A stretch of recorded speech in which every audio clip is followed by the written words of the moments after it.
رمضان تجلى وابتسم طوبى للعبد إذا تنما رمضان تجلى وابتسم طوبى للعبد إذا تنما أرضى Bapak, Ibu, dan saudara-saudara sekalian, apa kabar semuanya?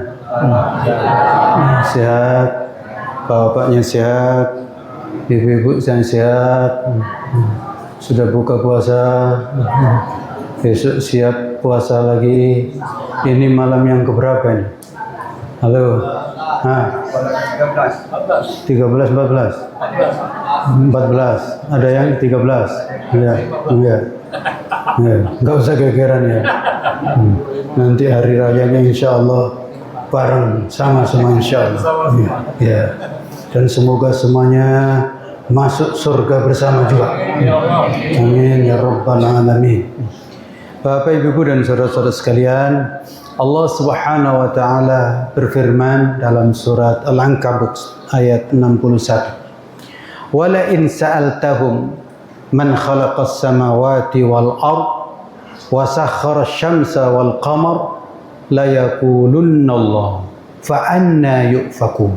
Dan jika kamu tanyakan kepada mereka, wahai Muhammad, artinya Nabi Muhammad, itu jika tanya kepada mereka orang-orang musyrik, kaum musyrikin yang ada di Makkah saat itu, kalau mereka itu ditanya, man khalaqas samawati wal ard, siapa yang menciptakan langit dan bumi, wa sakhkhara syamsa wal qamar, dan yang menundukkan matahari dan bulan.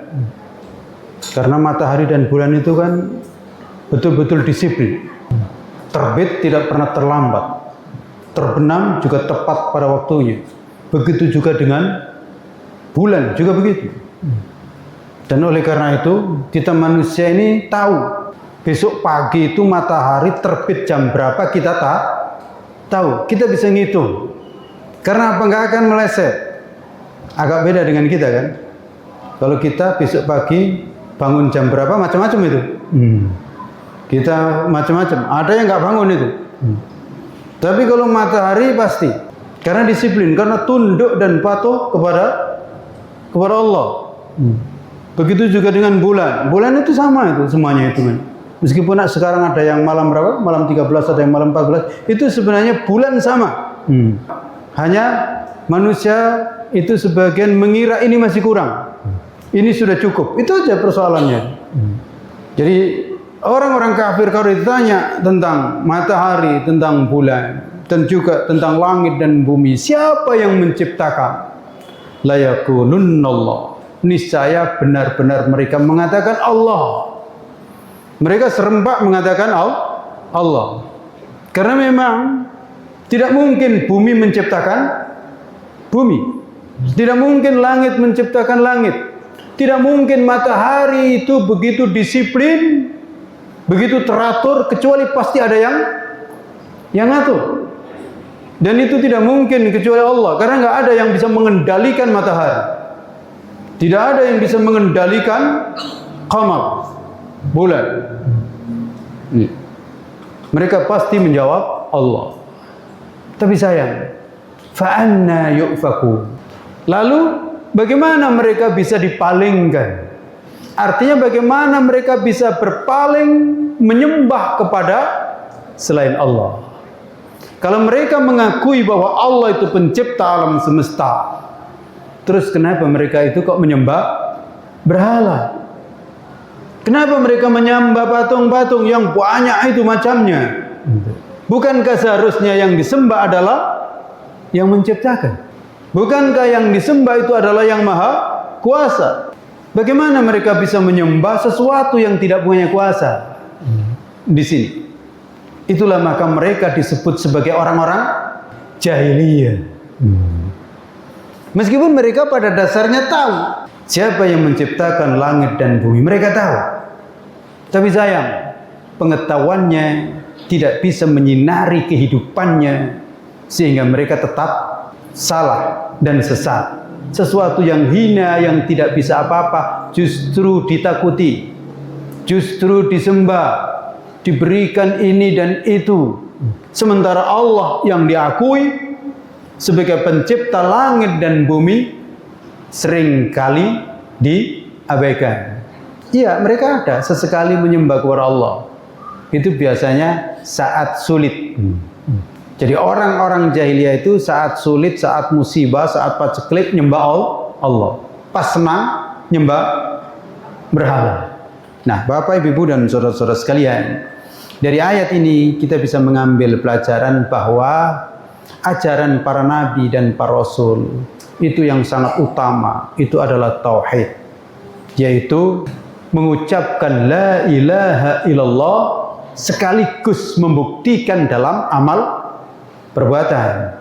Maka la ilaha illallah nggak cukup untuk diucapkan, tapi harus dibuktikan dalam amal perbuatan, yaitu hanya menyembah kepada Allah Subhanahu wa taala semata.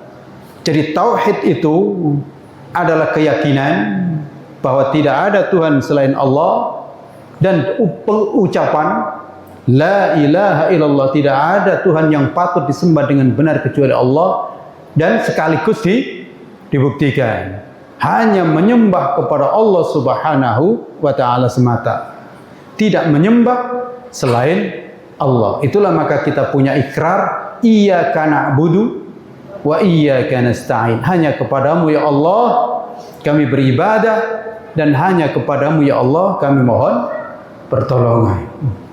Yang kedua, ternyata sekedar pengetahuan itu tidak ada gunanya ketika pengetahuan itu tidak diamalkan dan tidak dibuktikan sesuai dengan tuntutan pengetahuan itu. Di mana orang-orang terdahulu itu tahu kalau Allah itu pencipta langit dan bumi. Tahu, pengetahuan mereka begitu. Karena kalau diuji, kalau ditanya, mereka serempak menjawab siapa pencipta langit dan bumi. Mereka menjawab Allah, bukan berhala, bukan patung-patung itu. Mereka menjawab Allah. Tapi sayang, ternyata mereka tidak menyembah kepada Allah Subhanahu wa taala. Maka mereka dikategorikan sebagai orang-orang yang musyrik. Jadi orang musyrik itu bukan orang yang tidak percaya akan adanya Allah, bukan tidak tahu kalau Allah itu pencipta langit dan bumi, tahu. Tapi orang-orang musyrik itu meskipun mereka tahu bahwa Allah itu pencipta alam semesta, tapi mereka disebut musyrik karena mereka menyembah selain Allah. Nah, di sini berikutnya, Bapak, Ibu, dan saudara-saudara sekalian, maka mendidik manusia itu bukan sekedar pengetahuan, tapi sekaligus amal perbuatan. Dan ini yang sulit sebenarnya.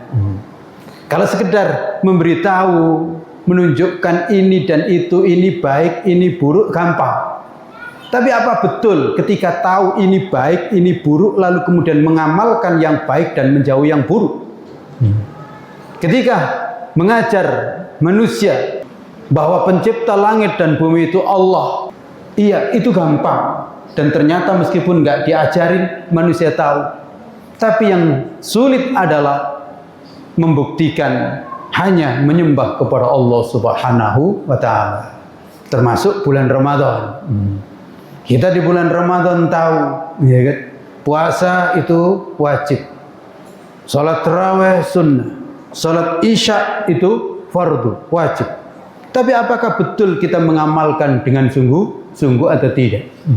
Karena di bulan Ramadan tahu puasa itu wajib, tapi banyak juga yang tidak puasa.